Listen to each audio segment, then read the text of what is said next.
예, 안녕하세요. 저 대구대학교 김민희 교수입니다. 이제 저는 주로 이제 교육 행재정 분야 연구를 하고 있고, 또 늘봄 학교나 여러 정책 연구에 좀 참여를 했었습니다.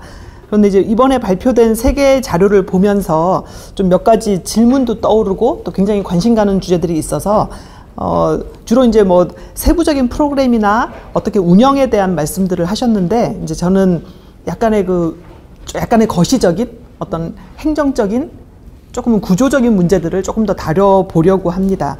뭐 이미 알고 계시는 내용도 있으시겠지만 제가 준비한 자료 중심으로 몇 가지 말씀을 드리고, 혹시 뭐 토론 과정에서 말씀 못 드린 부분은 이후에 다시 하도록 하겠습니다. 일단 3개 발표문에서 저는 지역 기반 보육, 교육력 제고에 상당히 관심이 있었고, 또 농촌 지역을 떠나는 이제 이 패턴에 대해서 좀 관심을 가지게 됐는데요. 지역과 지방이라고 하는 개념이 저희 행정 분야에서는 상당히 중요합니다. 우리가 지역사회, 커뮤니티는 굉장히 보편적이고 균등한 곳으로 보고 있지만, 이미 우리 사회는 지역이 아니라 지방으로, 수도권과 지방으로 양분화된 패러다임 속에서 지방은 모두가 떠나야 할 곳으로 인식을 하고 있습니다. 심지어 모든 부모들이 태어난 곳에서 아이를 키우고 너 계속 여기서 살아라라고 하는 사람들은 저는 별로 없을 것 같거든요. 이제 그런 현실에서 이 지방에 있는 사람들의 어떤 정주 혹은 아이를 키우고 계속 거기서 살아가게 하는 여러 가지 그 모습들이 어떻게 가능할까라는 측면에서 우리가 조금 지역과 지방을 이제는 좀 구분해서 봐야 한다는 생각이 들고, 결국은 이럴 때는 지방이라고 하는 것에 초점을 맞추면 부모의 일과 삶을까지도 들여다봐야 됩니다. 그래서 아까 발표에서도 계속 나왔지만 양육자와 보호자로서의 부모뿐 아니라 삶의 주체로서 부모들이 살아갈 수 있는 조건, 그래서 주거와 교통과 의료와 복지가 필수적으로 수반이 되지 않으면 결국은 부모도 떠나고 싶은데 아이들에게 있으라고 할 수는 이제 없는 거다라는 생각이 들고, 결국 지역 교육을 협력해야 된다는 것은 최소한의 어떤 안전망일 뿐이고, 결국 그 지역 안에서 혹은 지방에서 살아갈 수 있는 목적지는 일자리와 정주 여건을 개선해 나가는 일이 되어야 한다고 생각합니다. 그리고 지금 이제 라이즈나 혹은 뭐 미래 교육발전 특구 여러 그런 일들에도 관여를 좀 하다 보면 지역과 뭐 교육청과 다 협력하는 건 좋은데, 결국은 그 안에서 살아가는 사람들의 노동시장의 근무 유연성, 지속성이 담보되지 않다 보니까 결국은 그냥 정책적으로 시행만 해버리고 많은 일들이 되어버려서, 이 나중에 이제 재정 분야에서도 얘기를 하겠습니다만 주민 중심의 통합재정 운영 방식의 도입이 좀 시급하다는 생각이 듭니다. 그러니까 위에서 사업은 개별적으로 가더라도 그걸 시행하는 입장에서는 통합적으로 재원을 활용해서 쓸 수 있는 이제 그런 방식으로 운영되었는 생각이 들고, 어떤 특정한 부모나 청년들을 고용할 때는 직장 유연근무, 휴직, 재택근무 등 좀 차별받지 않는 고용 노동시장의 제도가 반드시 정착이 되지 않으면 지금 우리가 얘기하고 있는 모든 것들은 사실은 실현 가능성이 높지 않은 부분이라는 생각이 들고요. 결국 지역 기반의 어떤 교육력 제고는 그 지역에서 살아가는 사람들의 자부심과 자긍심, 시민의식, 신뢰, 특별히 이제 안전과 이제 투자가 커져가는 것으로 인해서 견고해져 가는 것인데, 조금은 심리적인 측면에서 우리가 이것들을 지역들이 가지고 있는가, 그런 지역에서는 정말 오래 남아 있는가, 이런 관계들을 같이 봐야 한다고 생각이 듭니다. 그리고 저희가 이제 뭐 대학생이나 어린 아이들을 만나봐도 시골에 살아도 모두가 도시를 지향하는 삶, 결국 SNS와 교통 환경, 인프라의 발전이 훨씬 더 지역 격차를 지금 가속화시키는 요인으로 작용을 하고 있기 때문에, 아무리 뭐 집값이나 교통, 생활비 등이 어렵더라도 좋은 일자리와 문화가 있는 곳으로 이동하는 청년들, 이제 이들이 이제 미래의 부모가 되지 않겠습니까? 또 이들의 심리를 막을 수 있는 방법이 저는 없다. 그래서 저도 뭐 아이를 키우고 지금 다 대학을 보냈습니다만, 우리가 원래 살던 이제 청주라는 지역이 있는데 절대 안 가겠다는 거예요. 거기는 설득할 방법이 없습니다. 이제 그런 차원에서 좀 우리가 이제 프로그램이나 여러 정책을 얘기를 하지만 지금 행정구역 개편과 대도시 중심의 사회 시스템 혁신이 저는 필요하다고 봅니다. 그래서 지금 현재 특별시, 광역시, 시도, 시군구 행정체계가 상당히 비효율적이고 소멸도시라는 낙인 효과까지 있으면서 여러 행정 운영의 비효율성과 이기심을 상당히 초래하고 있습니다. 그래서 행정구역 통합이 지금 대구와 경북도 추진이 되고 있는데 그런 통합을 좀 적극적으로 추진하고 이제 대도시 중심의 인프라 집적을 조금 더 추진을 해야 할 것 같다는 저는 생각이 들고요. 또 최근에는 생활 인구라는 개념이 이제 행정 분야에서 들어오고 있는데 이런 생활 인구 개념을 적극적으로 도입해서 어느 지역에 살더라도 행재정적 혜택을 받을 수 있는 형태가 되었으면 합니다. 또 우리가 좀 또 한 가지 놓치고 있는 게 또 다문화 사회잖아요. 그래서 이주 배경 인구가 앞으로 좀 점점 아이들이 자라고 있고 대학과 성년으로 가면서 조금은 지금보다는 더 통합과 포용 시스템이 필요하다는 생각이 드는데 이 다문화 사회에서 자라나는 영유아, 초중등, 학교 밖 청소년들에 대한 지원의 방향을 저는 완전히 바꿔야 한다. 그리고 이런 다문화 감수성을 높이기 위한 여러 시스템들이 아까 뭐 유치원 방과 후 혹은 늘봄 이제 다양한 프로그램 속에서 좀 녹아들었으면 좋겠습니다. 그리고 이제 결국은 이 사람과 돈의 문제를 계속 얘기를 할 수밖에 없는데 사람의 문제를 얘기를 하다 보면 사일로 이펙트라고 하는 이 팀 이기주의, 칸막이 행정 분야가 이제 반드시 얘기가 나옵니다.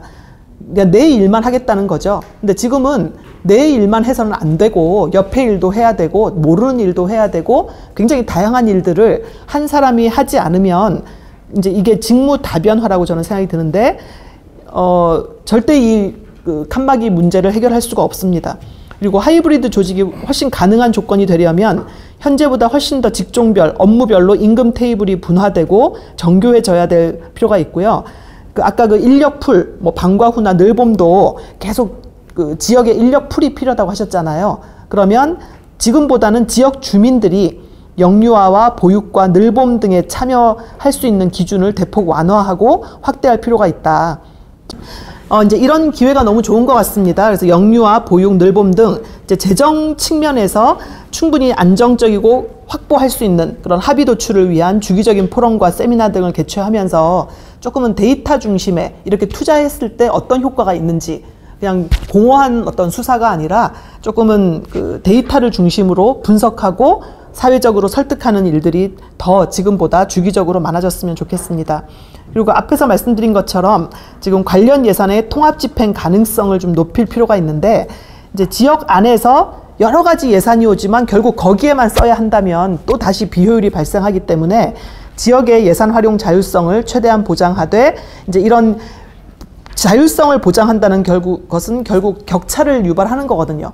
그래서 그런 격차가 발생하지 않도록 국가의 역할, 이제 어떤 시스템을 구축하거나 플랫폼을 만들거나 하는 국가의 역할을 강화하고 관련 데이터를 확보 분석하는 기능이 조금은 지금보다는 더 많아졌으면 좋겠습니다.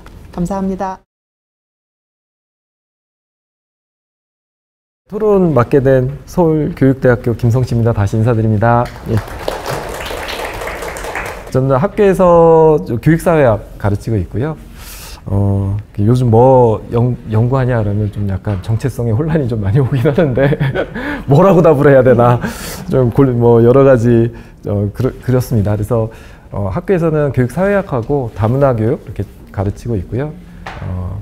무관한 거는 아닌 것 같고 제가 굳이 우리 심포지움 제목이 저출생 시대인데 제가 제목에는 인구 감소까지 넣었어요. 그 얘기는 약간 조금 우리가 이런 노력을 해도 이게 해결이 잘 안 될 것이다 라고 하는 약간 그런 그 생각 이런 것들이 좀 반영되어 있는 것 같습니다. 그 저출생하고 인구 감소는 이제 피할 수 없는 현상인 것 같고요. 우리가 이거를 극복하기 위해서는 앞에서 잠깐 말씀해 주셨지만 과감한 이민을 받는 쪽 뭐 이거 외에는 정말 쉽지는 않을 것 같다 이런 생각이 좀 반영된 것 같고요. 그러다 보니까 뭐 다들 이제 열심히 노력하고 있고 뭐 노력을 해야 되고 의미가 있는 상황 그 정책 추진이고 노력이긴 하지만 그게 뭐 이거를 획기적으로 바꾸거나 이렇게 하기는 조금 어려운 거 아닌가 이런 생각이 듭니다. 그래서 주로 이제 초등교육과에 있고 학교 교육에 대해서 좀 연구를 하는 입장에서는 이게 학교 교육을 어떻게 바꿔서 이 저출생을 이제 극복하거나 인구 감소를 좀 보완하거나 이렇게 하는 것 자체가 굉장히 어려운 일이다.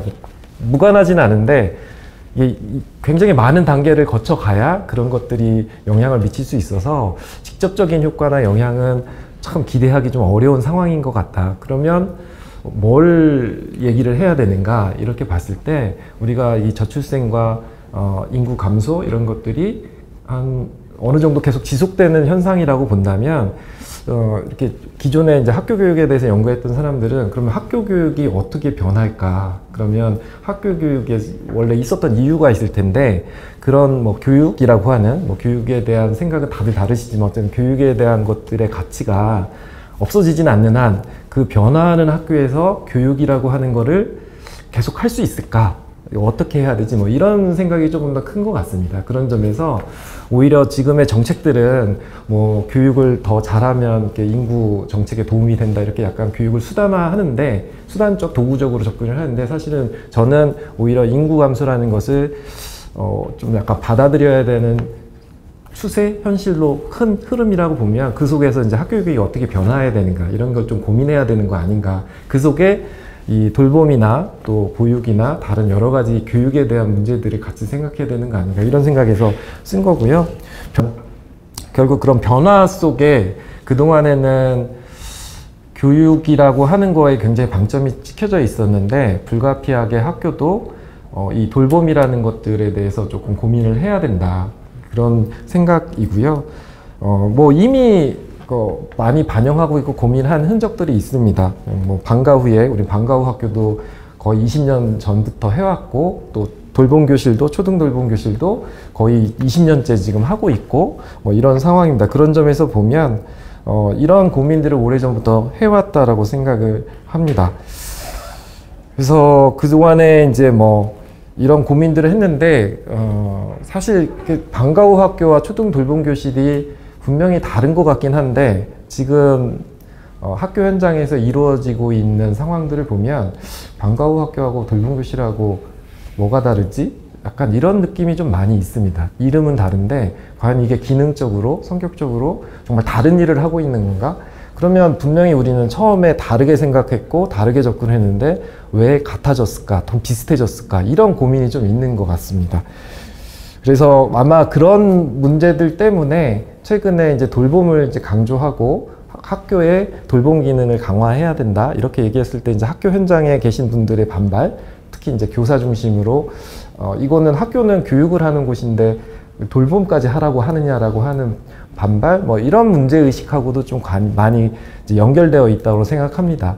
근데 이제 그런 것들이 이제 학교는 교육을 하는 곳이다라는 생각이 너무 강하고 돌봄은 교육과는 다르다. 이런 생각이 너무 다르기 때문에 나타난 현상 같고요. 그래서 이런 부분들에 대해서 조금 생각해 볼 필요가 있고 사실 생각을 해보면 이 구분 자체가 처음부터 잘못됐던 것 같다는 생각이 들어요. 이게 교육이 따로 있고 돌봄이 따로 있고 이게 명확하게 구분하기가 좀 쉽지는 않은데 우리가 정책적으로 이게 약간 별도의 것처럼 이렇게 했기 때문에 지금 우리가 이렇게 정책적으로 접근하기 어려운 부분이 있지 않는가 이런 생각이 들어서 결국 이제 물론 이제 잘 따지고 들어가면 좀 다른 부분이 있긴 한데 교육이 일어나는 동안에는 돌봄이 약간 실현되는 경향이 있는 것 같고 또 돌봄이 이제 실천되는 경우에는 이제 교육이 이루어지기도 하고 뭐 이런 부분이 있다면 이게 둘이 명확하게 구분되거나 배타적인 것은 아닌 것 같다. 이거 그러면 만약에 어쩔 수 없이 학교에서 이런 것들을 좀 같이 생각해야 된다면 이 둘을 어떻게 융합시킬 것인가 잘 균형 있게 조화시킬 것인가 이런 과제들이 있는 거 아닐까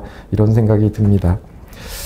그래서 이런 문제들이 있기 때문에 사실은 학교에 어떤 것들이 들어와도 사실은 다 교육스럽게 약간 체계화되거나 조직화되는 경향이 있는 것 같습니다. 저는 그게 이제 변화의 핵심이라고 생각을 하는데 워낙 이제 교육은 굉장히 체계화하고 조직화해서 뭔가 이렇게 우리 흔히 말하는 프로그램으로 만들어서 하는 활동이다 보니까 이게 어떤 것들이 이렇게 들어오더라도 다 그런 식으로 풀어내려고 하는 경향이 강해서 저는 처음에 말씀드렸던 이게 돌봄이라고 하는 돌봄교실이 들어왔는데 하다 보니까 이게 말은 돌봄교실인데 결국은 방과 후 학교처럼 돼버리는 약간 이런 성향들이 있는 것 같습니다. 그러면 방과 후 학교는 또 그 방과 후에 하는 여러 가지 장점을 잘 활용하고 있느냐? 한 20년 하다 보니까 방과 후 학교도 결국 정규 수업처럼 비슷하게 가는 그런 경향들이 있다라는 거죠. 그러니까 학교는 이게 뭔가 정규 수업이나 정규 과정과 같은 그런 것을 하는 곳이라고 하는 것으로 잘 조직화되어 있기 때문에 어떤 활동들이 들어가도 자꾸 그런 식으로 바뀌는 경향들이 있다. 그러다 보니까 이게 아동 중심이거나 이게 뭔가 개인의 어떤 특수성을 활용하기보다는 굉장히 프로그램화되고 교사 중심이 되고 뭐 이런 경향들이 강해지는 것 같습니다. 그랬을 때 이제 우리가 필요한 거는 아이가 좀 이렇게 적정한 돌봄을 받는 건데 학교에서 이런 것들을 이렇게 프로그램화 하다 보면 그 기능이 정말 실현될까? 이런 고민들이 있는 거예요. 그래서 지금도 많은 뭐 프로그램 얘기들, 뭐 프로그램 하는데 저는 과연 이 방과 후에 프로그램을 해야 되나? 특히 돌봄의 이름으로 했을 때는 과연 그게 프로그램 해야 되나? 그런 생각이 들고요.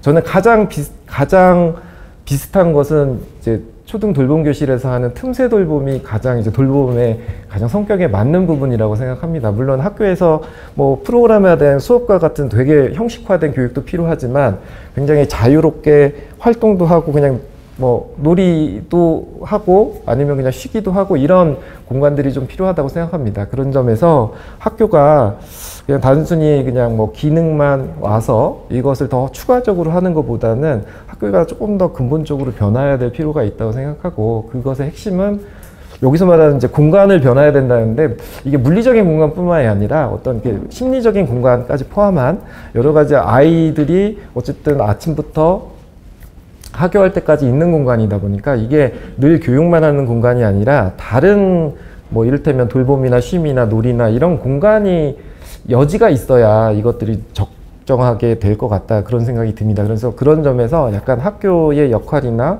성격 또는 뭐 체계 이런 것들도 조금 변할 필요가 있다 이런 생각이 듭니다. 이건 되게 그냥 무책임한 얘기긴 한데요. 왜 우리는 꼭 그 정규 수업은 오전에 하고 방과 후는 오후에 해야 될까요? 그러니까 이게 굉장히 뭔가 이게 경직된 뭔가가 있는 것 같고요. 그래서 이런 것들조차도 조금 유연해질 필요가 있는 거 아닐까. 우리가 아까 뭐 사람 많이 필요하다 했는데 이러면 또 이제 교직단체에서 굉장히 반발이 심할 것 같긴 한데 뭐 오전에 3시간 수업하고 약간 한 중간에 뭐 점심 먹고 놀다가 마지막에 한 4시쯤 다시 수업을 하면 어떻게 될까요? 이런 생각을 좀 해봅니다. 그러니까 아마 선생님들 되게 싫어하고 이제 돌 맞을 것 같긴 한데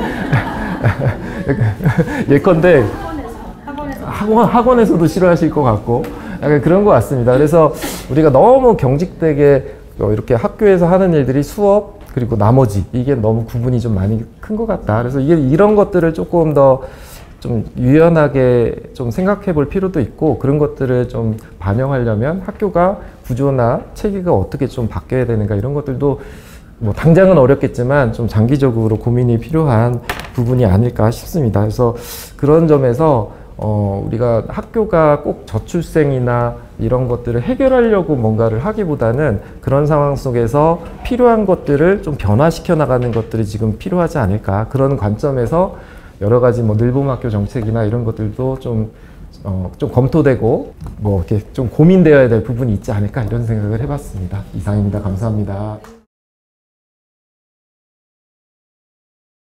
안녕하십니까. 나사렛대학교 아동심리교육학과 권혜진입니다. 저는 그 3가지 그 주제 발표에 대해서 이제 전체적인 토론문을 작성해 달라고 요청을 받았는데 쉽지는 않았던 것 같아요. 토론문 작성하기가. 그러면서 이제 그냥 그 제목을 그 정책의 방향성이라고 이제 생각을 해봤고요. 제가 이제 아동학과에 근무하다 보니까 아무래도 어떤 정책이라든가 이런 것들에 대한 제안을 할 때도 뭔가 아동 중심적으로 생각을 하게 되는 것 같아요. 그래서 이번 토론도 이제 그렇게 생각이 진행이 됐던 것 같습니다. 그래서 지금 저출생 시대라고 굉장히 많이 얘기하는데 그러면은 이게 우리가 아이들이 적게 태어나면 적게 태어난 아이들은 굉장히 행복해야 될 것 같은데 그 관련된 연구 결과들을 보면은 실제로 그 100점 만점의 행복 지수가 45.3점 초록 그 어린이 재단에서 나온 결과가 24년 최근에 한 건데 그렇게 나왔어요. 그래서 보니까 지역 간의 격차, 그 다음에 계층 간의 격차가 크다 이렇게 보고하고 있고, 그러면 덜 행복하게 느끼는 아동일수록 어떠냐 봤더니 수면 시간하고 운동 시간이 부족하고 혼밥을 하고 미디어를 보는 시간이 크고, 그 다음에 되게 저는 의미 깊었던 게 학교 밖에서 보낸 시간이 많다라고 돼 있더라고요. 그 다음에 학교 밖에서의 학습 시간이 많았다. 근데 그럴수록 아이들이 행복감을 덜 느꼈다라고 했는데, 더군다나 이러한 조사는 이제 10세 이상 아이들을 대상으로 해서 이 응답 가능한 아동들이겠죠.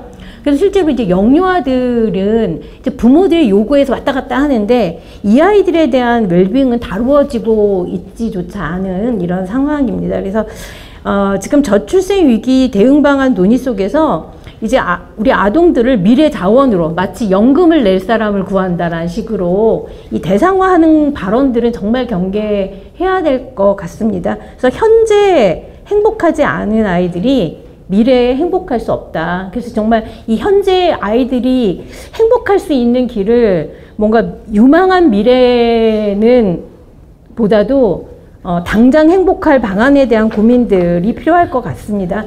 그래서 뭐 주요한 요소가 이제 안전한 환경, 의미 있는 관계, 풍부한 경험인데 저는 그 중에서 의미 있는 관계라는 측면에 조금 더 초점을 두고 생각을 해봤습니다. 두 번째 제가 그래서 이제 아동 권리 관점을 반영한 교육력 제고라는 제목을 붙여봤는데요. 그 주제 발표 1에서 영유아 교육력 제고라는 교육력이라는 그 키워드가 굉장히 저한테는 조금 들어왔습니다. 그래서 이 교육력이라는 게 뭘까 해서 막 사전 인터넷 검색도 해보고 했더니 어쨌든 지식과 기술 따위를 가르치는 것은 인격을 길러주는 것이 교육인데, 그러니까 그 교육이 그런 힘을 갖는가라는 의미라고 해석이 돼 있더라고요. 그래서 이게 사회적 제도로서 교육이 구성원이 성장할 수 있도록 긍정적인 영향력을 미치는 힘을 발휘할 수 있도록 한다. 말이 되게 어렵더라고요. 읽고 봐도. 그래서 지금 그러면은 우리 사회에서 하고 있는 이런 다양한 어떤 교육적인 사회적인 제도들이 교육력을 발휘하고 있는가라고 본다면 우리가 이제 쉽게 또 이건 대답할 수가 없는 것 같아요. 그래서 우리가 이제 많이 얘기되는 게 이제 공교육 아래서 해결되지 못하는 부분들, 그 공교육이 교육력을 발휘하고 있지 못하는 이제 이런 상황들인 것 같습니다. 그 OECD 뭐 이런 아동 행복 연구나 이런 거를 보니까 실제로 우리나라가 그 행복도 지수가 높은 나라에 비해서 그 공교육에 해당하는 시간 비중이 되게 더 떨어지더라고요. 그러니까 학교 공교육 아래에서 뭔가를 하고 있는 거는 적고 학교 밖에서 사교육으로 해결하는 부분들이 확실히 많다. 이런 연구 결과들이 있는데 이제 그런 의미에서 지금 그 주제 발표 1에서 지역 기반 어떤 프로젝트라든가 이런 것도 저는 굉장히 의미 있게 봤는데요. 그래서 그러면서 이 지역 기반으로 할 때 저는 조금 강조하고 싶었던 것들이 뭐 유네스코에서 그 발표했던 보고서에도 보면 이제 교육을 좀 공동체로 보자. 이거 우리 사회에 되게 화두인 것 같아요.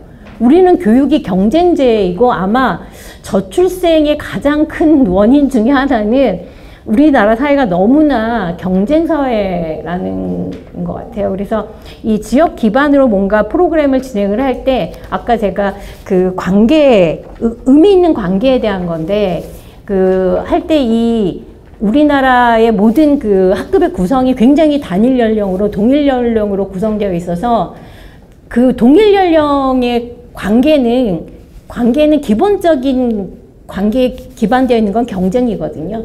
근데 여기에 동생이 있고 형아가 있고 이렇게 되면은 경쟁이 풀어져 버리거든요. 그래서 이런 지역 기반의 어떤 프로젝트를 해나갈 때는 조금 그 연령 통합에 그 다음에 그 타인과 함께 내가 이 세상을 긍정적으로 바꿔나가는 힘을 경험할 수 있는 그런 내용들로 좀 채워가면 좋겠다.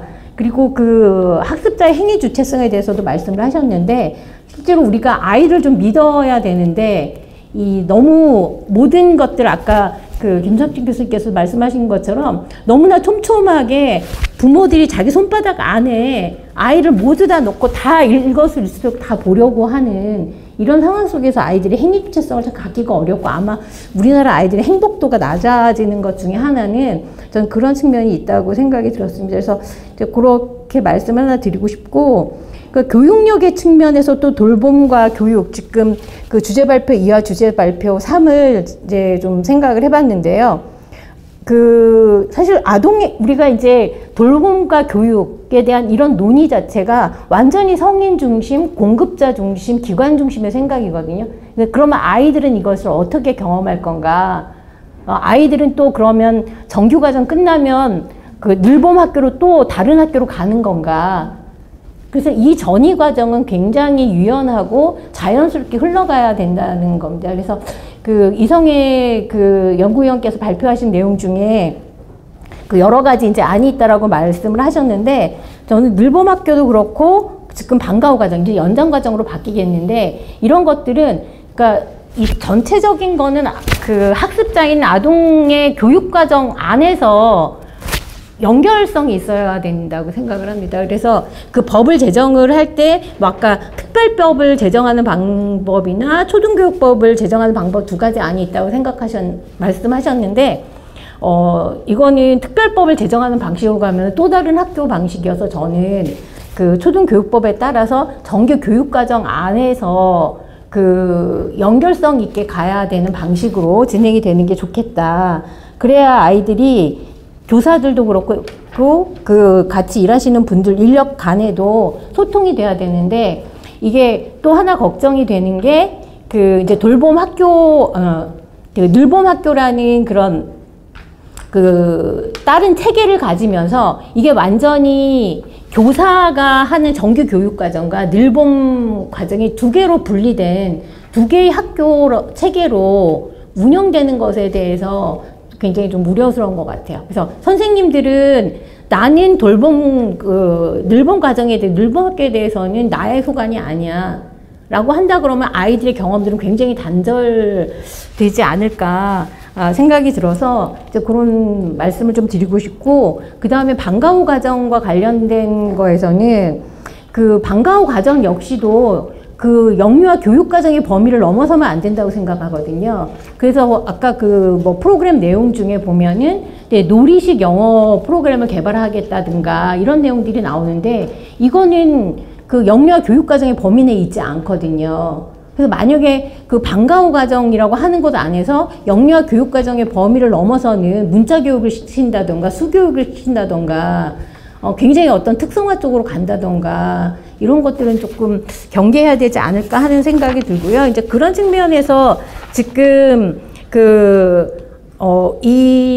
지금의 논의들이 사실 하드웨어에 대한 논의가 많아서 실제로 아이들이 이것을 어떻게 경험할까에 대한 고민들을 해나갈 때 이 연령이나 발달 수준에 따라서 적정 생활 시간에 대한 연구를 바탕으로 해서 그 지자체마다 학교마다 굉장히 자율성 있게 다양하게 펼쳐나가는 것은 좋지만 적어도 그 늘봄 학교 시간이 늘어난 만큼 그 안에서 적어도 포함되어야 할 적정 생활 시간에 대한 배분에 대한 가이드라인 이런 것들이 좀 제시가 되어야 되지 않을까. 그래서 거기 안에는 반드시 휴식과 쉼이 있어야 된다라는 거. 그 다음에 이게 그 완전히 사교육을 대체하는 이 성인회에서 제가 추정된 필요라는 개념을 여기다 써놨는데 그 추정된 필요에 의해서 이 늘봄 학교가 늘봄 학교나 뭐 연장 과정이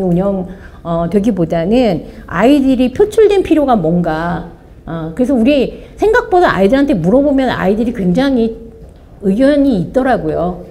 그래서 아이들을 믿고 뭔가 우리 그 아동 정책 평가라는 제도도 있잖아요. 근데 이런 그 늘봄 학교라든가 또 방과후 연장 과정이라든가 이러한 제도들이 아동 정책 평가, 이게 아동 중심적으로 설계되었는가에 대한 것들을 한번 꼭 그 정책을 입안하는 과정에서 아동 정책 평가가 좀 이루어져야 되지 않을까라는 생각이 들었습니다. 네, 감사합니다.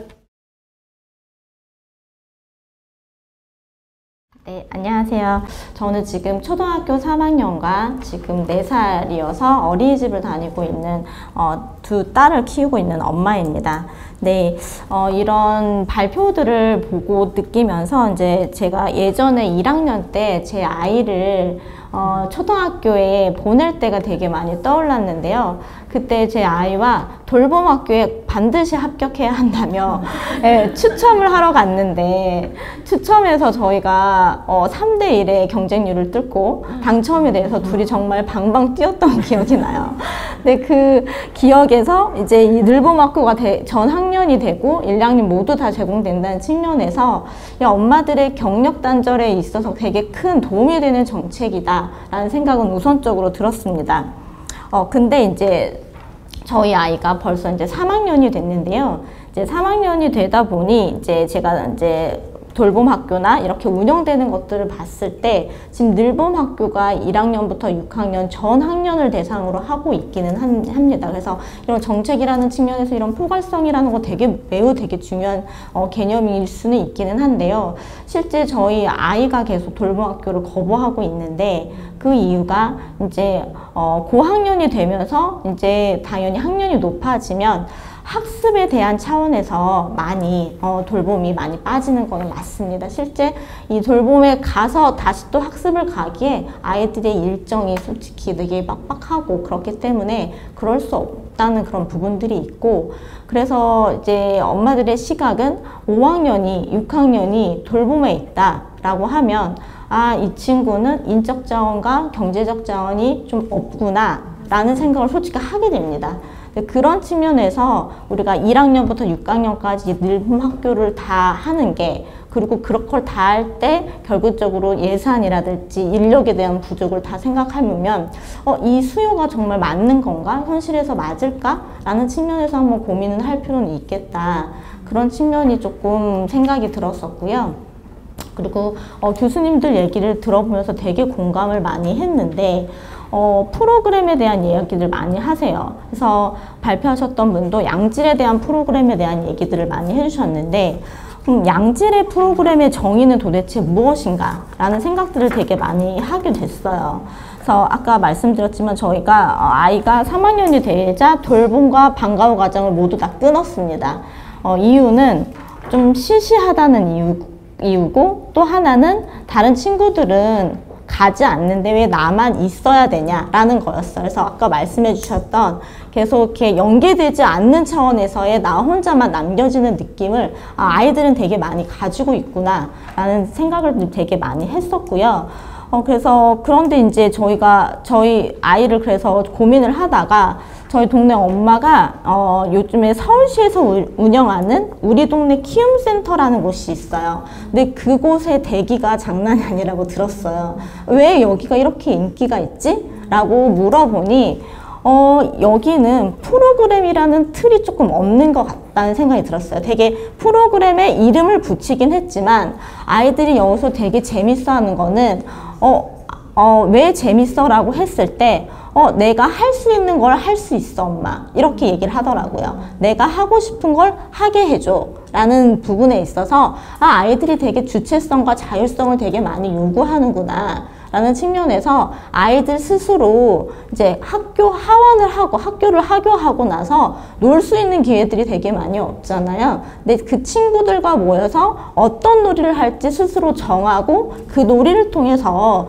그 아이들은 배우고 있다. 그리고 그게 결국에는 큰 차원의 교육이 아닌가라는 생각이 들어요. 그러니까 교육이 결국에는 우리 인생에 있어서 우리의 삶을 영위할 때 모든 것들을 배워나가는 과정이라는 개념으로 저희가 생각을 해본다면, 근데 저희가 그 과정이면 솔직히 어떤 여러 가지 그런 프로그램이 필요하지 않는데 너무 지금 우리가 가지고 있는 이 프로그램이라는 개념 자체는 학습에 되게 많이 머물러 있는 게 아닌가라는 좀 생각이 들었고, 물론 이제 저희가 설문조사나 수요조사를 해보면 엄마들이 학습을 포기하기는 어렵겠죠. 하지만 결론적으로 아이가 되게 재밌어하고 좋아한다면 그러면 엄마들은 그거 수용할 수 있을 것 같다라는 생각이 좀 들었습니다. 그래서 이 두 가지 차원이 되게 많이 들었던 생각이었고요. 그리고 오늘 이 세미나의 주제가 저출산 시대 뭐 아동의 현재 그리고 유명한 미래를 위한 정책 다지기라는 차원이었는데 이제 그 차원에서 지금 발표한 여러 가지 측면들은 결국에 우리 사회의 변화를 해결하고자 하는 정책에 대한 내용이다라는 생각이 좀 들었어요. 예를 들면 저희가 맞벌이 가구가 증가하고 또 아이들은 근데 예전처럼 혼자 있을 수 없고 예를 들면 형제자매가 없거나 안전하지 않은 사회거나 이런 우리 사회의 변화에 따라서 학교나 학원이 아이들을 돌봐줄 수 있는 이 시간을 때우는 그런 역할들을 하고 있고 그 차원에서 이제 조금 더 사교육에서보다는 이제 학교에서 조금 그 역할을 더 하기를 원하는 차원에서 이제 이런 정책들이 마련되고 있다라는 생각이 들었는데 이제 그러면 이제 그런 생각이 드는 거죠. 아, 우리 이 모든 정책이 되게 엄마들이 아빠들이 일하고 있는 이 시간에 맞춰서 되게 설정되고 있구나. 엄마가 데려올 수 있는 7시, 6시에 맞춰서 모든 게 다 세팅되고 있구나 라는 생각이 좀 들었어요. 그래서 결국에는 지금 물론 아이를 낳아서 정말 현실적으로 어려움이 닥치고 있는 엄마 아빠들 도와주는 정책도 반드시 필요하죠. 그런 부분들도 필요하지만 진짜 저출생을 어쨌든 안 낳은 사람들을 좀 더 올리기 위해서는 결국에는 아이들 시간에 맞춘 사회가 변화돼야 되지 않나? 그런 생각이 조금 오늘 발표를 들으면서 좀 그런 생각을 좀 해봤습니다. 네, 이상입니다.